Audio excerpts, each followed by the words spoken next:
Hey everybody, and welcome to Rock Solid Productions, where in this video we are going to test out and review the Gamerz Tek 8-bit boy NES clone console that's also portable.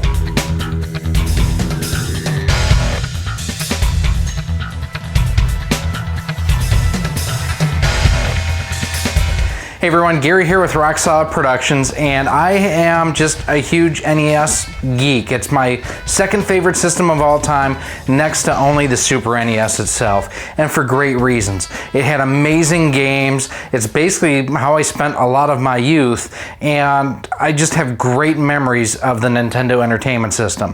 One of the things that I was never able to do, though, was really take it with me portably and play the games that I loved. Well, Gamerz Tek has their 8-bit boy, which I have in my hand here, that now allows you to do just that. It, as you can see, plays regular NES cartridges and has a gorgeous display right on it that you can play portably, or you can also hook up to your television here. Now, a few things about this system itself. First of all, it is hardware based, so there's no hacking it to run any ROMs or anything along those lines. Now, things that we will be showing you here is how it runs regular, US based NTSC NES games. We're going to try some Famicom games using a 60 to 72 pin adapter.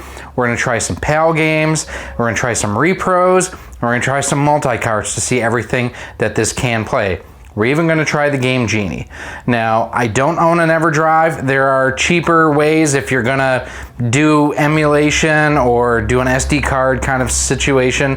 I mean, you can get a PSP for dirt cheap and run emulation on it. You can get a DSi for dirt cheap and run emulation on it. If you're looking to use an EverDrive, I'm not your person to check out whether or not it works. It's just not my thing. It never has been. So what we have here, don't forget, if you want to see how it comes out of the box, the different features, the accessories it comes with, check out our unboxing video right up there. I go over all those details right in there. This, we're going to get you straight into the gameplay in just a second. Now, these are available right now on Amazon. I will have an affiliate link down below where if you order through that link, it actually helps the channel out, so I would greatly appreciate that. I've seen these on the Gamerz Tek website for $99.99.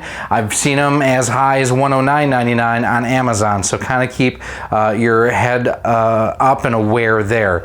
Above and beyond that comes with 2 controllers. You can hook it up to your television, comes with a power supply, micro USB power cable, basically everything you need to get up and running, including this really nice handy duty tabletop style stand. So we're going to hook it up to our TV here. Yes, we will test out Battletoads because that is one of the games that clone systems can have problems with. We're going to see how this plays, so let's get started. Now, for our testing, one of the cool things about the 8-bit boy is the fact that it actually comes with this neat little adapter here that plugs into the bottom that we can hook standard controllers up to. Now, Gamerz Tek does include 2 of the really, really nice kind of NES-inspired controllers in the box with it, and these have been really some of my favorites. I like the feel of it. I like the rounded edges. They're really comfortable. The buttons have a good responsive feel to them. I'm pretty high on these controllers. But in addition, controllers such as the NES Advantage or even the original NES controller, perfectly compatible with it.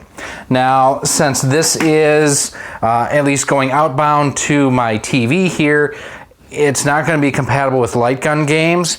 We are going to test in a minute here to see if light gun games do work on the system itself. All right, in handheld mode here, and I do have my controller that we're going to go down to Duck Hunt. I just want to see, will the light gun work? Light gun's not even registering, so that kind of stinks, but not completely unexpected. I'm going to put in my copy of Super Mario Brothers, and I want to see if I can actually use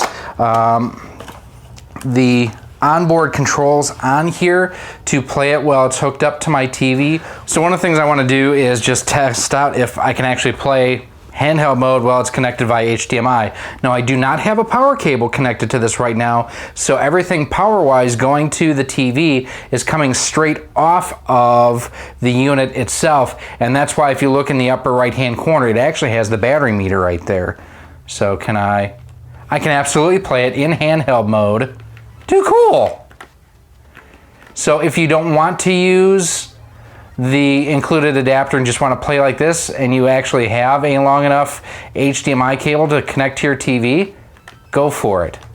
Now, one of the tests, of course, is the coins, which we're about to see here. Now, I'm actually going to use the AA button, which is turbo. Let's see how it sounds. It's that same high pitch that we've come to know with a lot of these clone type systems. It's very similar to the 8-bit HD, their NES, like their standard NES clone.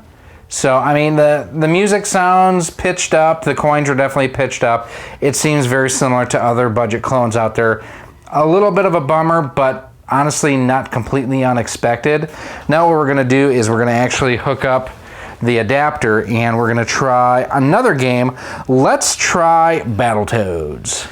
So Battletoads is a game that I haven't really played a whole lot, really ever. I've played it a handful of times.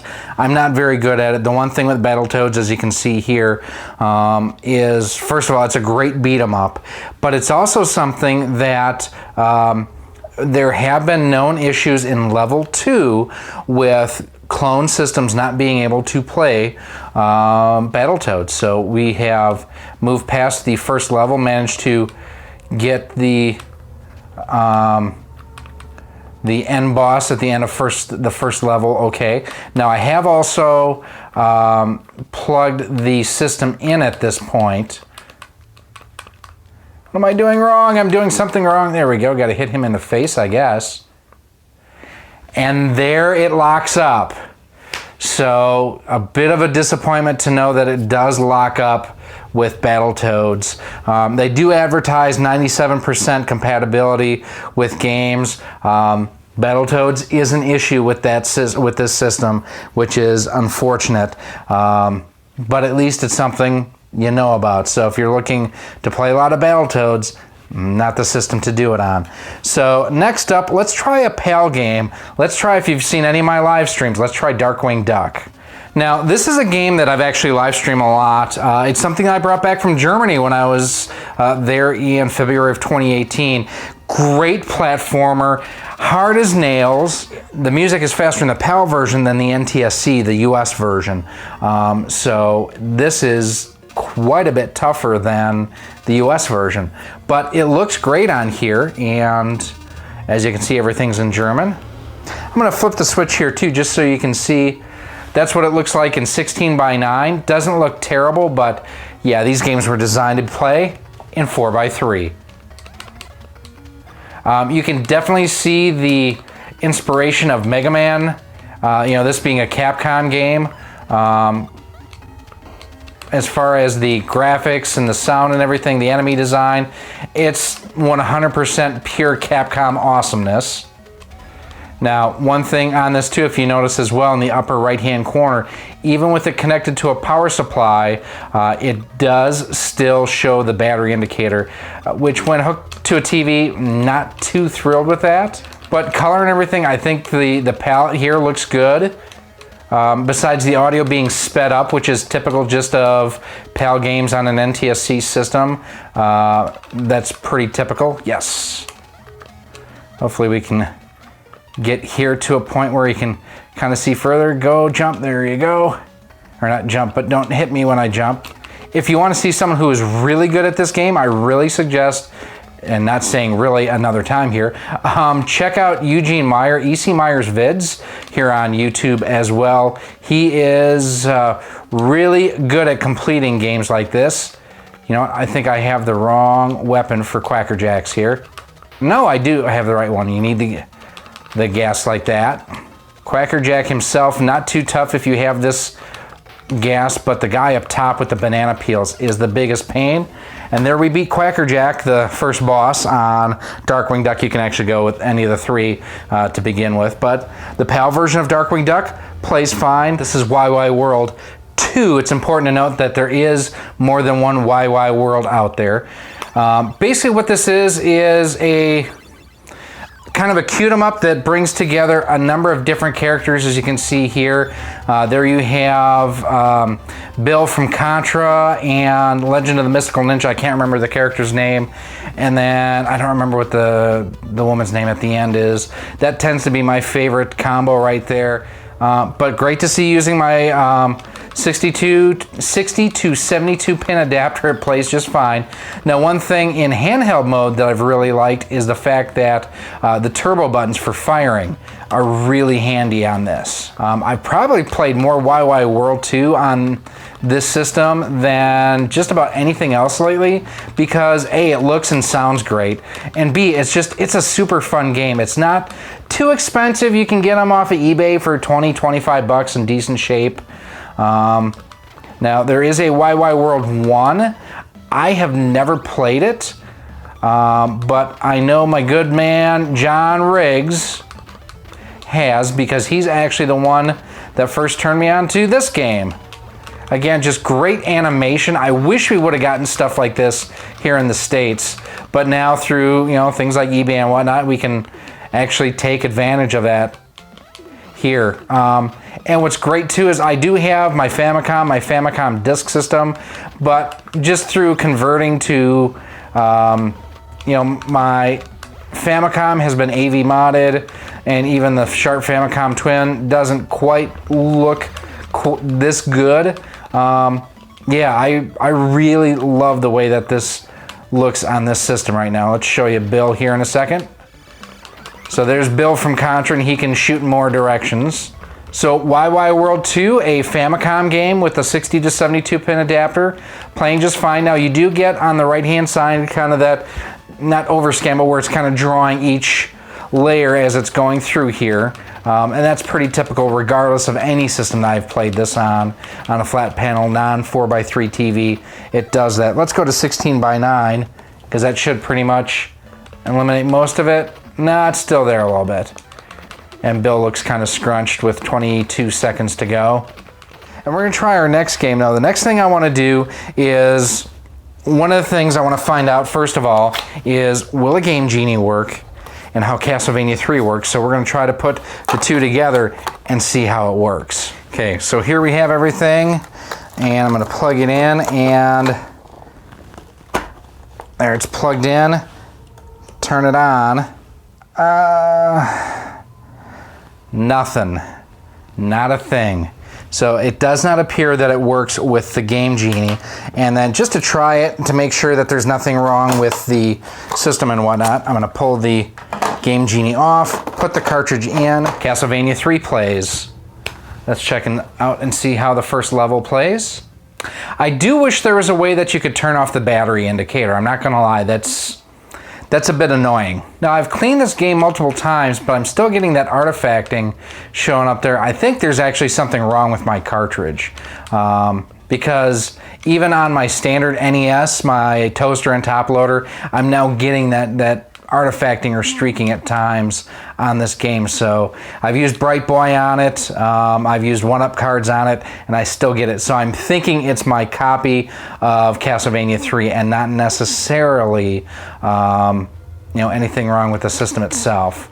So pause it there. It's, you know, not pure white. It's not as pink as on some other systems. Again, very similar to the Gamerz Tek 8-bit HD, the straight up NES clone. If you want to learn more about that system, check up the link up there.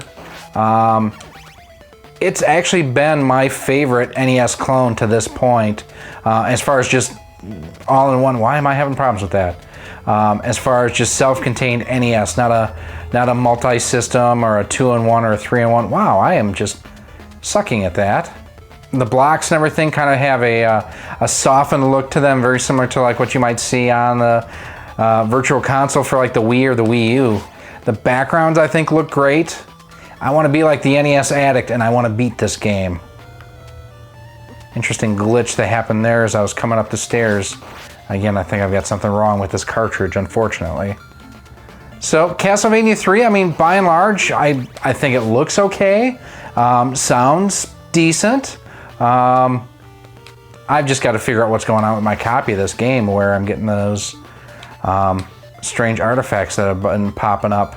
So I'll have a link down in the more info section where you can get this. This is actually available through gearbest.com, and they did send us this for review. Keep an eye on the channel. We're going to be doing a full-blown review of it soon. There's actually a live stream that you can check out too. But this does have 501 different games on it, and I've actually switched up to my NES Advantage. So just going through, I mean, there's Ninja Turtles, Contra, and a lot of those are just different hacks of Contra. Ninja Gaiden, Double Dragon, RoboCop, Adventure Island, Chip and Dale. Let's try to find something pretty cool here that we can check out. I actually have the perfect game. Let me go back here because it is on one of the last pages. This is something I actually found that I had for my Famicom disk system. Never played it before. Gamerz is just, it's freaking awesome. It's an awesome game. And again, using the NES Advantage here, we're going to use the start key, and I'm going to use Control B. This is where you can keep pressing right or left. You'll see in a second here. This game is so much fun. And again, it looks great. Sound is pretty good. Basically, how I think of this is almost like Tempest 2000 for the NES, and able to use for games like this. Using an arcade joystick is like the NES Advantage is just the perfect controller for it. So yeah, it's playing a multi-cart without any problem whatsoever. And you know, the nice thing about this is these are, you know, if you just want to play the game and you're less worried about having, you know, the actual cartridge, this is a great way to quickly, easily, and inexpensively add to your library. So I'm going to hit reset here real quick, and then we'll go back through to the main menu. We'll go through one other one on here real quick. Let's see what's a good one to check out. We're gonna go to 192, which is Super Mario. Wow, this one is like on turbo. Holy cow, this thing is like super fast. Let's hit reset one more time. That's the great thing about these multi-carts too, is you can quickly and easily just go, okay, I want to try this. Now I want to try this. Now I want to try this. Now I want to try this. We'll get on to Xevious. Another great arcade shooter. Man, I rented this game so many times when I was a kid. You know, the colors and everything, they look really crisp, they look really sharp. So now what we're gonna do is we're gonna pop this out, and we're gonna pop in 2 games, both of which you can blame Castlevania Ryan from CastlemaniaGames.com. He's directly responsible for both of these. Oh, Demon Sword. This one is something I had never heard of until Ryan sent me a copy. Actually, he didn't even initially send me a copy. He was harassing me on some live streams as far as I would ask questions of, hey, what do you guys want to see? What do you want me to play? And he kept on saying, Demon Sword. I had never heard of Demon Sword before, but it is, I mean, the funny thing about it is you can literally jump through the entire level, never hit an enemy or run into an enemy, and get to the end boss, and it's weird. But Demon Sword looks good, plays good. I'm gonna pause here real quick. That one is just for Ryan, but this one here, that if you have not seen, I would highly recommend you check out our live stream footage of the NES version of Earthworm Jim. This one was actually produced by Shantendo64. I'll have a link down below to his Etsy store. He does some really cool stuff. If you've never seen or heard of Shantendo64, you absolutely need to check out Dinobite Gaming on Etsy. Sometimes the link is kind of funky. I don't know why. It just is. So with Earthworm Jim, you're like, you've got 2 buttons. How the hell do you play this? Well, you hit the select button to go back and forth between gun and using your head as a whip. So we're gonna groovy jump in here, and we are going to play some EWJ on the the 8-bit boy. So now we have the blaster selected, and for, oh, get away, you crow! I do have a live stream of this as well. I think we got to level 6 on it on the night that we basically broke the cherry on this one. And yeah, Earthworm Jim. Oh, get away, you dirty dog. The one thing I can say that is kind of not, well, hell, it's hard, is going back and forth between the whip and the blaster. It's definitely a challenge. And even just having like a Genesis 3-button controller would make this game a lot easier. But that's Earthworm Jim for the NES, the Repro cart available from Shantendo 64 on Dynabyte Gaming on his Etsy store. This thing is awesome. Let's wrap it up. There you go, my review of the Gamerz Tek 8-bit boy, and man, this thing is really fantastic.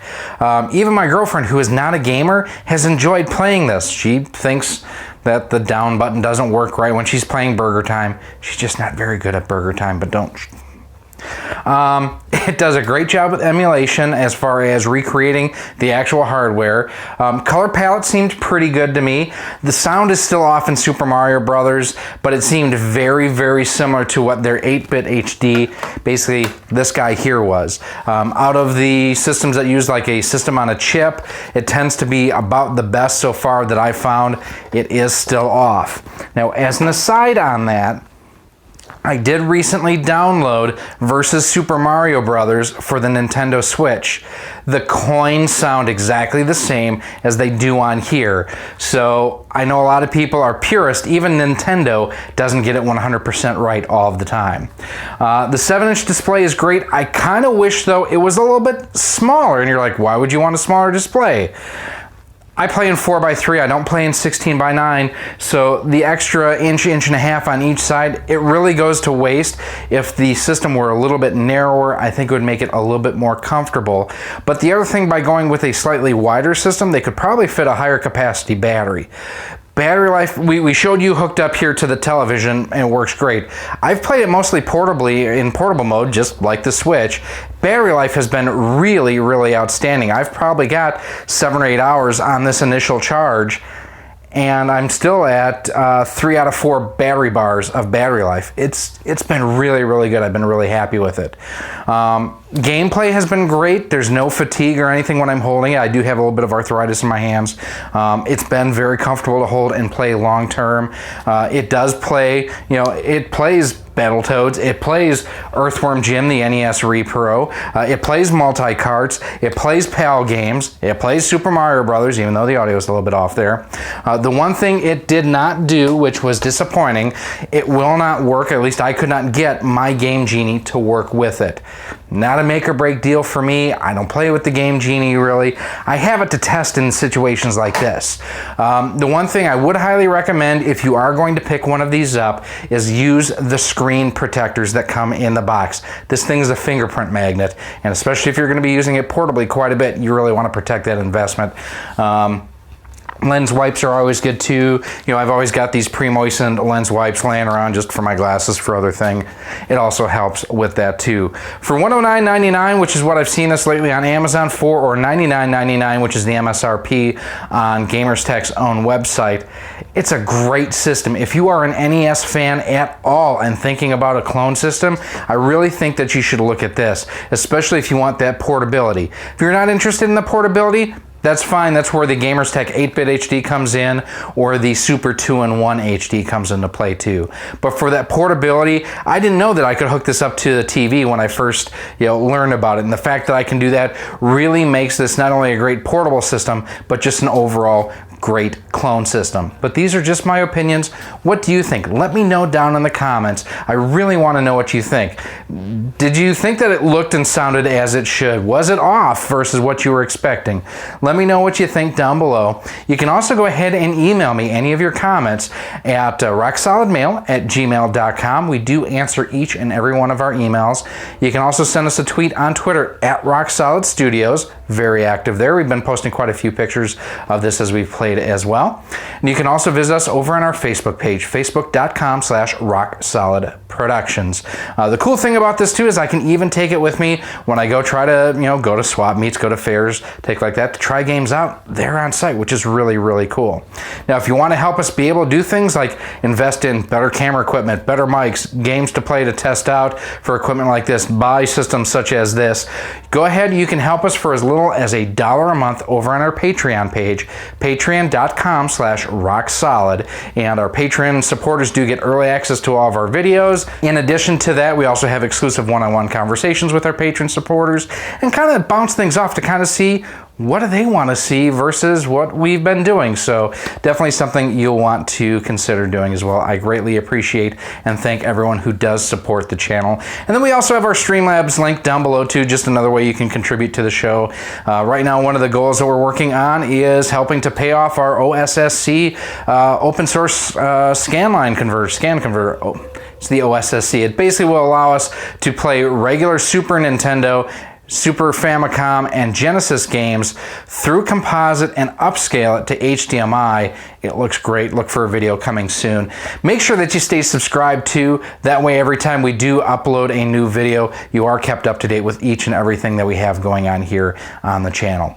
Final thoughts on the Gamerz Tek 8-bit boy. It's outstanding. It's really good. I've been a fan of Gamerz Tek since my first experience with the 8-bit HD. I think that for the money, it provides a very good value if you are looking for that NES portability. If you don't need the portability, then again, the Gamerz Tek 8-bit HD or the Super 2 HD would be another way for you to go ahead and experience a really good NES clone HD system. My name is Gary. This is Rock Solid Productions, and I thank you for watching. We'll see you soon.